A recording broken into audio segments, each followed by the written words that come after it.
बिभ्रतवाचा कनककपिशं भेजयन्तीं च बालां नन्द्राण्मेणुरधरसुदया पूरयन् गोपवृन्दैः वृन्दारण्यं सुपदरमणं प्राविशद्गीतकीर्तिः श्रीप्राणपुरुषोत्तमाय नमः ध्यानान्ते पुष्पं परिधापयामि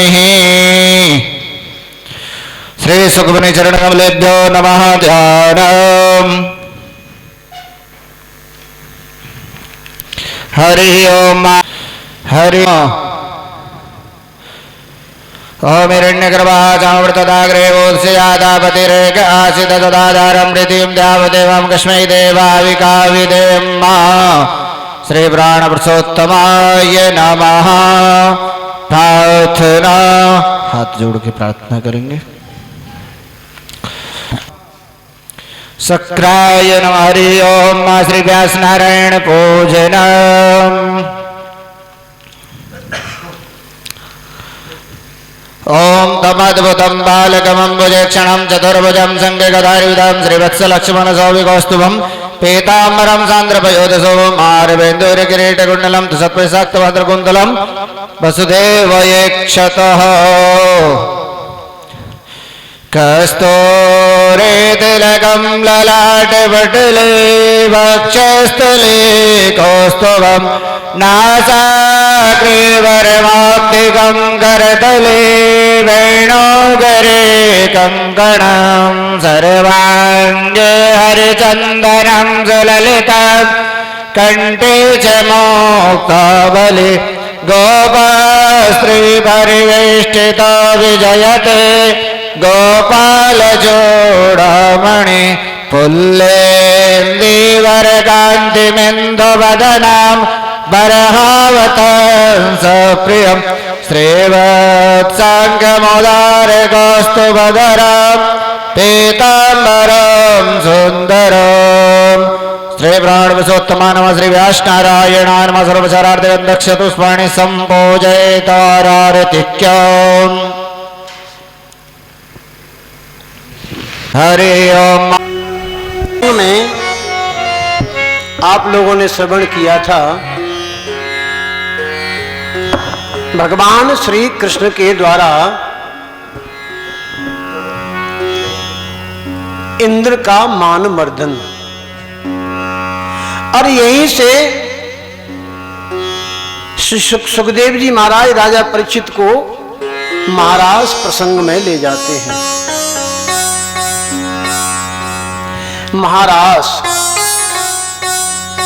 महाराज की जो यह लीला है, यह काम की लीला नहीं है, यह काम पर विजय प्राप्त कराने की लीला है।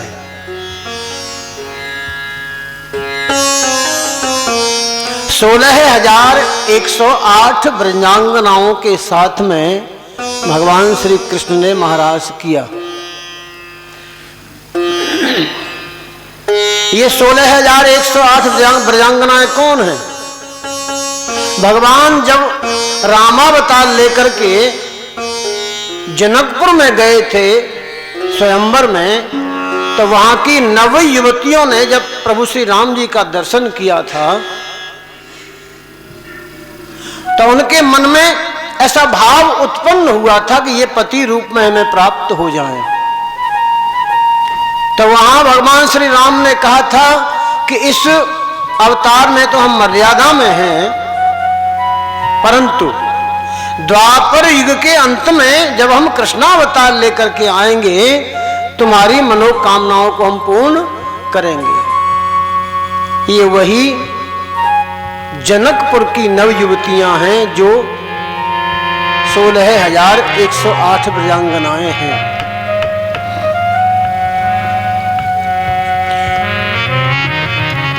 महाराज जब हुआ है तो भगवान श्री कृष्ण की उम्र मात्र 7 वर्ष की है।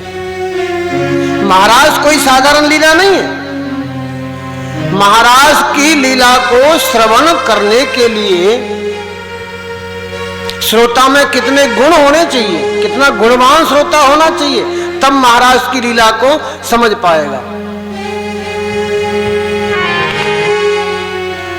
प्रथम सुने भागवत भक्ति युक्त भगवद बानी, द्वितीय आराधे भक्ति व्यास नव भांति बखानी, तृतीय करे गुरु दक्ष समझ सर्वज्ञ रसीलो,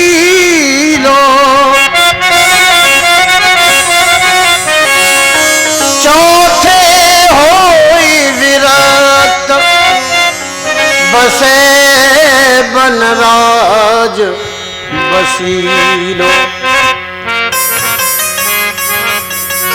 पांचे भूले देह सुध, पांचे भूले देह सुध, छठे भावना रस की, सातवें पावे रीत रस,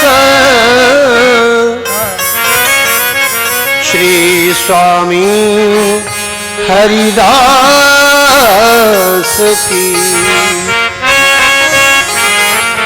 श्रोता के अंदर इतने गुण होने चाहिए, तब जाकर के श्रोता महाराज की कथा को सुनने का अधिकारी होता है। शरद पूर्णिमा की रात्रि को भगवान ने महाराज किया। जमुना किनारे वंशी वट पर एक बहुत सुंदर महाराज स्थल का निर्माण किया, रास मंडल का निर्माण किया, और इस शरद पूर्णिमा की रात्रि को 6 महीने की रात्रि कर दिया। 6 महीने तक चंद्रमा को स्थिर कर दिया, रोक दिया। श्री सुखदेव जी कह रहे हैं, परीक्षित एक दिन की बात है, कामदेव अपने हाथों में धनुष बाण लेकर के विचरण कर रहे थे। सामने से नारद जी को आते हुए देखा तो कामदेव ने कहा, रुको रुको नारद बाबा रुको। नारद जी बचकर निकलना चाहते थे, लेकिन सामने से आकर के रोक लिया। क्या बात है कामदेव? नारद बाबा हमसे युद्ध करो। नारद जी ने कहा, भाई तुमसे युद्ध करना हमारे बस की बात नहीं है, हम तुमसे युद्ध नहीं कर सकते। देखो, या तो हमसे युद्ध करो या हमें कोई योद्धा बताओ युद्ध करने के लिए। नारद जी ने मन में विचार किया कि इसको कहां भेजा जाए।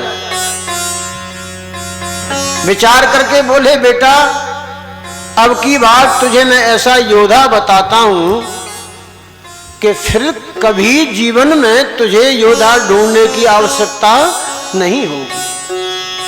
नारद जी ने कहा, कामदेव एक काम करो, यमुना किनारे वृंदावन में जाकर के तुम श्री कृष्ण से मिलो, वह तुमसे युद्ध करते हैं, वह तुमसे युद्ध कर सकते हैं।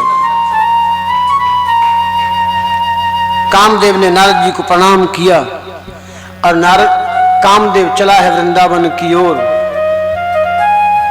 कामदेव भगवान के पास आया और युद्ध करने की इच्छा प्रकट की। भगवान ने कहा, कामदेव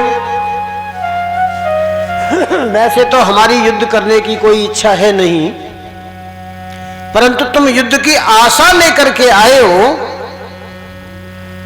तो तुम्हारी कामना की पूर्ति हम अवश्य करेंगे। कामदेव, 2 तरह के युद्ध होते हैं, एक किले के भीतर का और एक किले के बाहर का। बोलो कौन सा युद्ध करोगे? कामदेव बोला, प्रभु किले के भीतर के युद्ध तो मैंने बहुत किए, पर किले के बाहर का युद्ध कौन सा है मैं जानता ही नहीं हूं। भगवान ने समझाया,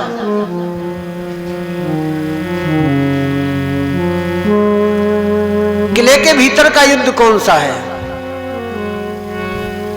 मैं समाधि लगा करके बैठूंगा, नेत्र बंद करके पद्मासन लगा करके, तुम अपने काम बड़ों का खूब प्रयोग करना। अपनी पत्नी रति को भी लेकर के आना, सखा बसंत को भी लेकर के आना। तुम्हारे काम बाणों का अगर मुझ पर असर हुआ, अगर मेरी समाधि भंग हुई, तो तुम्हारी जीत होगी और मेरी हार होगी। ये किले के अंदर का युद्ध है। और किले के बाहर का युद्ध,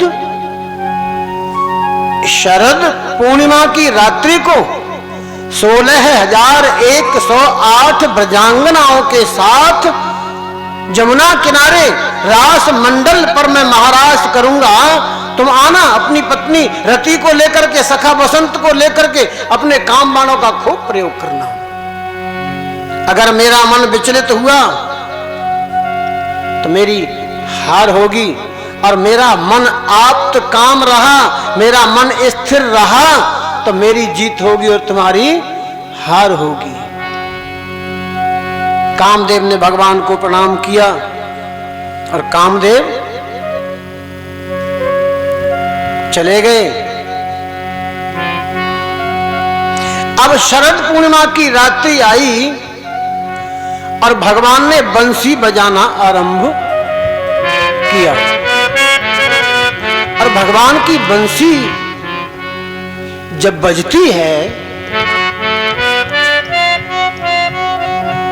तो तीनों लोग उस बंसी की धुन को सुनकर के, बंसी के स्वरों को सुनकर के तीनों लोग मोहित हो जाते हैं। वह बांसुरी तीनों लोगों को अपने बस में कर लेती है, मोहित कर लेती है।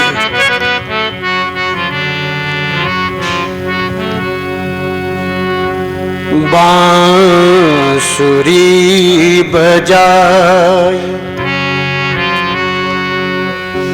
आज रंग सो मुरारी, बांसुरी बजा आज रंग सो मुरारी, बांसुरी बजाई आज रंग सो मुरारी,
जिस बांसुरी ने तीनों लोकों को मोहित किया।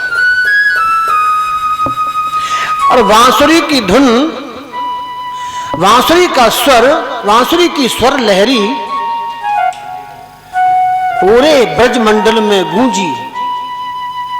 ब्रज गोपियों के कानों में जाकर के जब पड़ी है, क्योंकि बांसुरी में भगवान श्री कृष्ण ने गोपियों के नाम ले लेकर के पुकारे, नाम ले लेकर के पुकारे। जिस गोपी का नाम लेते हैं वही जिधर से बांसुरी की आवाज आ रही थी उसको उधर को दौड़ पड़ती है।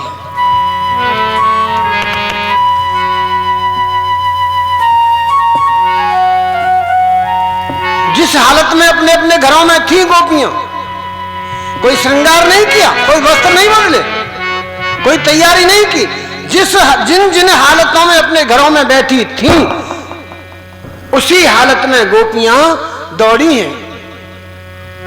भगवान श्री कृष्ण को जाकर के घेर लिया चारों तरफ से। 16,108 व्रजांगनाएं।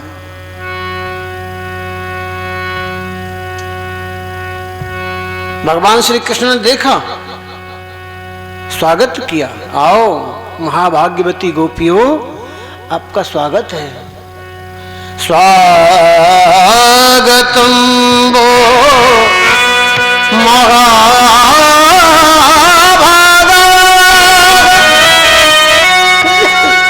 प्रिया क्यों करवाणि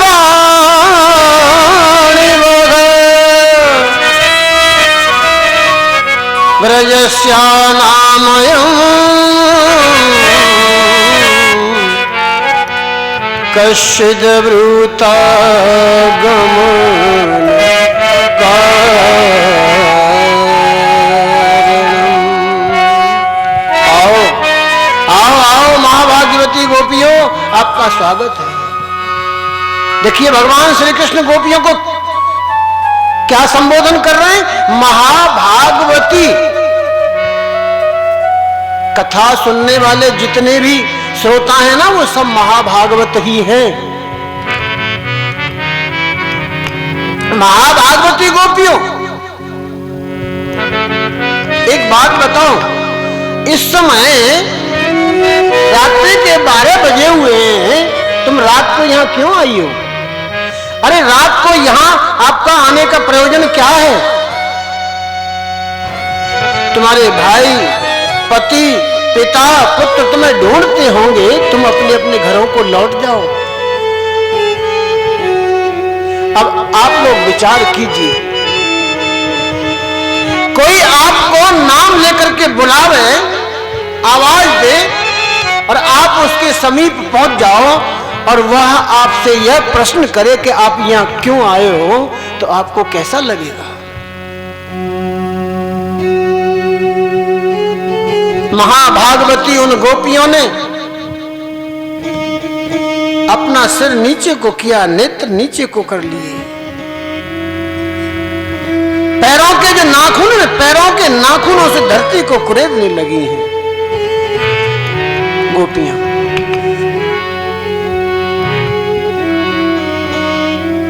आंखों के आंसुओं को पोंछा और कहने लगी, है प्यारे श्याम सुंदर, मयीवं विभोरगत भगवान कदितुं न संसम्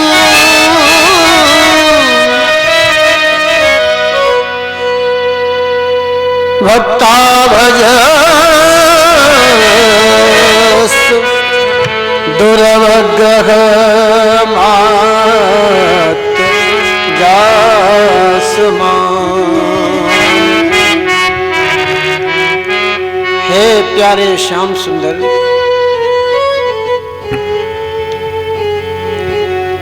आप तो घट घट के व्यापी हो, आप हमारे हृदय की बात को जानते हो ना।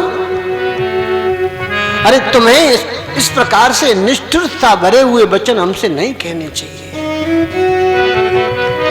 अरे हम तो सब कुछ छोड़ करके केवल तुम्हारे चरणों से ही प्रेम करती हैं, हम और किसी से प्रेम नहीं करती।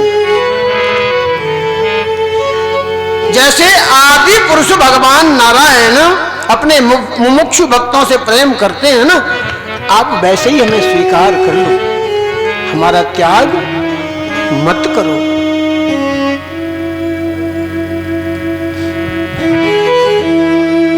आज हमारे बीच में गोपाल नंदलाल कृष्ण गोविंद गोविंद, गोपाल नंदलाल कृष्ण गोविंद गोविंद, गोपाल नंदलाल राधे गोविंद गोविंद, गोपाल नंदलाल राधे गोविंद गोविंद, गोपाल नंदलाल राधे गोविंद गोविंद, गोपाल नंदलाल राधे गोविंद गोविंद, गोपाल नंदलाल। हे गोपाल नंदलाल, हे गोपाल नंदलाल, हे गोपाल नंदलाल, हे गोपाल नंदलाल।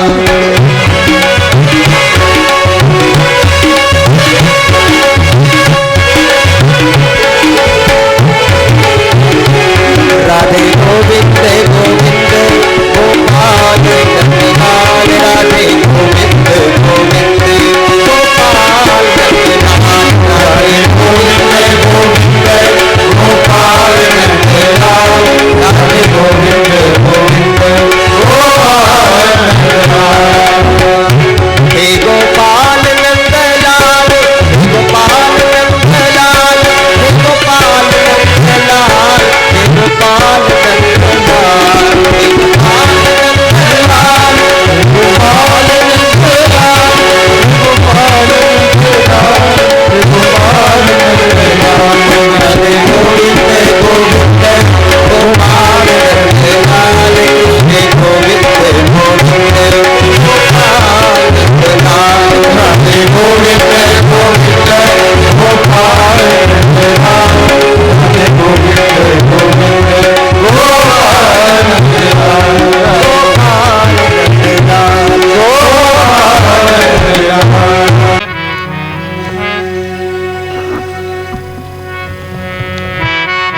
तो गोपियां कहने लगी, प्यारे श्याम सुंदर, हमने अपना सब कुछ आपके चरणों में न्यौछावर कर दिया है, और आप कहते हो कि यहां से चली जाओ।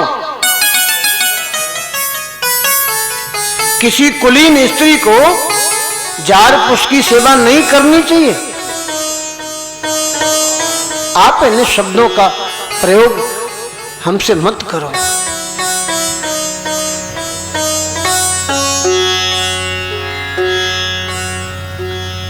भगवान ने कहा, अच्छा एक बात बताओ गोपियों, मैं झूठ तो नहीं बोल रहा हूं, आप कुलीन स्त्रियां हो, आपके पति हैं, आपके पुत्र हैं, भाई हैं, बंधु हैं, सब हैं आपके, तो मेरा अप्रिय भाषण कहां से हो गया? बाहरे कन्हैया, बाहरे हमारे प्यारे श्याम सुंदर, पहले बांसुरी में हमारे नाम ले लेकर के पुकारा, हमको बुलाया, और अब हमसे कह रहे चले जाओ। हम कैसे चले जाएं? हम आपको छोड़ करके नहीं जाएंगे। देखो एक बात सुनो, आप अपने अपने प्रतिव्रत धर्म का पालन करो, क्योंकि जो स्त्री अपने पतिव्रत धर्म का पालन करती है वही इस संसार में श्रेष्ठ मानी जाती है। भगवान सुनाने लगे। भगवान एक उदाहरण देकर के समझा रहे हैं गोपियों को। देखो गोपियों, एक किसान खेत से लौटा घर की ओर, उसके सिर में दर्द होने लगा। वह घर आया, घर आकर के उसने पत्नी से कहा कि आज मेरे सिर में बहुत तेज दर्द हो रहा है। उस पत्नी ने अपने पति के सिर को अपनी जंघा पर रखा और धीरे धीरे दोनों हाथों से दबाने लगी। दबाने लगी है तो पति को नींद आ गई। इतनी देर में वह स्त्री क्या देखती है कि उसका छोटा बालक खेलता खेलता अग्नि के पास में आ गया। अब वो मन में विचार कर रही है कि पति के सिर को अपनी जंघा से हटाती हूं तो पतिव्रत धर्म नष्ट होता है, और इस बालक को नहीं बचाती हूं तो ये बालक आग में जल करके मर जाएगा। जयकारा शेरावाली का।